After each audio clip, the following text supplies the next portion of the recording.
সবাই এবার রশি দিয়ে পেঁচিয়ে সাইয়েদনা ইব্রাহিম আলাইহিস সালামকে নমরুদের দরবারে নিয়ে যায়। নমরুদের সাথে কি কি কথোপকথন, কনভারসেশন, ডায়ালগ হয়েছে শুনবেন। নমরুদ বলে, ইব্রাহিম ঘটনা কি? আমি ছাড়া এই বাবেল নগরীতে কোন রব আছে বলে তুমি শুনি নাই। তুমি আবার কোন রব পাইলা? তুমি আবার রব পেলে কোথায়? সাইয়েদনা ইব্রাহিম বলে, রাব্বি আল্লাযী ইউহয়ী ওয়া ইউমীত, আমার রব এমন রব যিনি জীবন দেয় মরণ দেয়। জীবন দেয় কে? মরণ দেয় কে? নমরুদ বলে, তাই তোমার আল্লাহ জীবন দেয় মরণ দেয়? আনা উহয়ী ওয়া উমীত, আমিও তো জীবন দেই মরণ দেই। সাইয়েদনা ইব্রাহিম বলে, তাই তুমিও জীবন দাও তুমি মরণ দাও, তাহলে দেখাও তো কি করে জীবন দাও। নমরুদ জেলখানার দুজন ফাঁসির কয়েদিকে ধরে নিয়ে আসছে, ফাঁসির আশা ধরে এনে ধারালো একটা ছুরি দিয়ে দুইটা আসামিকে ধরে আনছে। আইনা প্রথম আসামিটার পেটের ভেতরে ধারালো ছুরি দিয়ে ধা করে পেটের ভেতরে ছুরি ঢুকাইছে। মুহূর্তের মধ্যে ফিনকি দিয়ে রক্ত বেরোতে শুরু করেছে। লোকটা জামিনে পড়ে ছটফট করতে করতে দুনিয়া থেকে শেষ। এরপর ছুরিটা পেট থেকে বের করে দ্বিতীয় আসামির পেটের মধ্যে ধা করে ঢুকাই দিতে যাবে।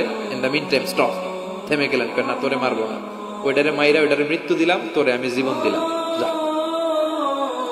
তোরে আমি আর ওইটারে। ইব্রাহিম দেখো, তুমি না বলেছো কেমন করে আমি জীবন দেই, কেমন করে আমি মরণ দেই। দুইটা আসামিকে ধরলাম, প্রথমটারে মরণ দিলাম, দ্বিতীয়টারে জীবন দিলাম, ঠিক কিনা? আসলেই তো প্রথমটারে কি দিছে, দ্বিতীয়টারে। সাইয়েদনা ইব্রাহিম বলে, ফাইন্নাল্লাহা ইয়াতি বিশ-শামসি মিনাল মাশরিকি ফাআতি বিহা মিনাল মাগরিব ফাবুহিতাল্লাযী কাফার। আল্লাহু আকবার। সাইয়েদনা ইব্রাহিম বলে, নমরুদ বুঝলাম তুমি জীবন দাও, তুমি মরণ দাও, বুঝলাম সব ঠিক। জেনে রেখো আমার আল্লাহ প্রতিদিন সকাল বেলায় পূর্ব দিক থেকে সূর্য উঠায়। পূর্ব দিক থেকে প্রতিদিন সকালে সূর্য উঠায় কে? সাইয়েদনা ইব্রাহিম বললেন, আমার রব এমন রব প্রতিদিন সকাল বেলায় পূর্ব দিক থেকে সূর্যটা উঠায়। তুমি যদি আল্লাহর মতো শক্তিশালী হও, তুমি সকাল বেলা পূর্ব দিক থেকে সূর্য না উঠিয়ে কালকে থেকে পশ্চিম দিক থেকে সূর্য উঠাও।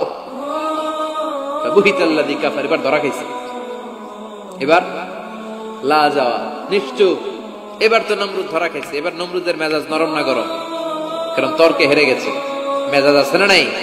নমরুদ বলে, ইব্রাহিমের রশি দিয়ে বাঁধো, আগুনে ফেলো। বিশাল আগুনের কুণ্ডলী করে সাইয়েদনা ইব্রাহিমকে আগুনের কুণ্ডলীর মধ্যে ফেলা হলো। হাতে পায়ে বড় বড় মোটা মোটা রশি দিয়ে বাঁধা। সাইয়েদনা ইব্রাহিমকে আগুনের কুণ্ডলীর মধ্যে ফেলায়। সাইয়েদনা জিবরাইল বলে, ও সাইয়েদনা ইব্রাহিম, আপনি বলেন আমার পাখার আঘাতে আগুনগুলো এক পাশ থেকে আরেক পাশে, এক দেশ থেকে আরেক দেশে উড়িয়ে নেই, বিশাল আগুনের কুণ্ডলীকে এক ঝাপটা মেরে থামিয়ে দেই। সাইয়েদনা ইব্রাহিম বলে, কোনো দরকার নাই, কারণ আগুনের মালিক আমার সাথে আছে।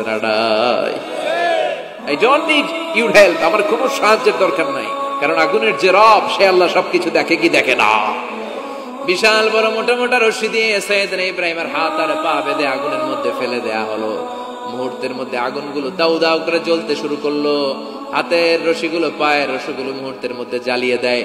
বিশাল বড় বড় তক্তা জ্বালিয়ে দেয়, লাকড়ি জ্বালিয়ে দেয়, কিন্তু সাইয়েদনা ইব্রাহিমের একটা পশমও জ্বালায় না।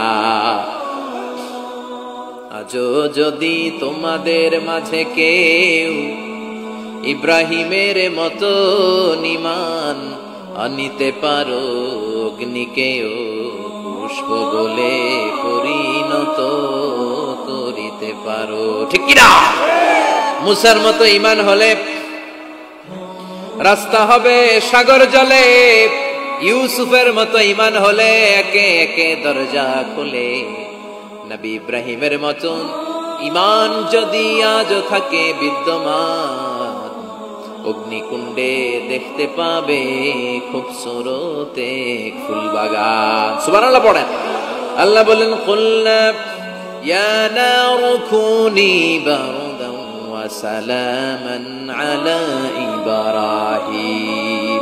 আল্লাহ বললেন, আগুন, দুনিয়ার শুরু থেকে তোকে একটা ধর্ম আমি দিয়েছি, যা পাবি জ্বালিয়ে ছারখার করে দিবি, কিন্তু আজকে কয়েকদিনের জন্য তোর জ্বালানোর ক্ষমতা আমি আল্লাহ কেড়ে নিলাম। তে আমার ইব্রাহিমের জন্য ঠান্ডা হয়ে যা। কি হয়ে যা? তবে আগুন খবরদার এত বেশি ঠান্ডা হবি না যাতে ইব্রাহিমের সর্দি না লেগে যায়। সুবহানাল্লাহ পড়েন। আগুন বলে আল্লাহ বললা ঠান্ডা হ, আবার বললেন বেশি ঠান্ডা হবি না যাতে সর্দি না লেগে যায়। আমি কি করুম? আল্লাহ কয় বারদাউ ওয়া সালামান আলা ইব্রাহিম, আমার ইব্রাহিমের জন্য এয়ার কন্ডিশন, নাতিশীতোষ্ণ, গরম নয় ঠান্ডা নয়, এরকম জান্নাতের গুলবাগিচা হয়ে যা। আল্লাহু আকবার। সাইয়েদনা ইব্রাহিম আগুনের ভিতরে 40 দিন ছিলেন। চিল্লা এখন কয়দিন? একটা পশমও পুড়ে নাই।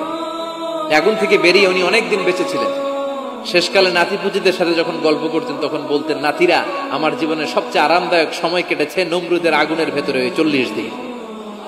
ওই 40 দিন যেই সুখ, আমোদ, ফুর্তি, আনন্দে আমি ছিলাম, আমার জীবনে কোনো সময়, কোনো মুহূর্তে এত সুখ, এত আনন্দ, এত চমৎকার সময় আমি কাটাই নাই। চিল্লা এখন সুবহানাল্লাহ।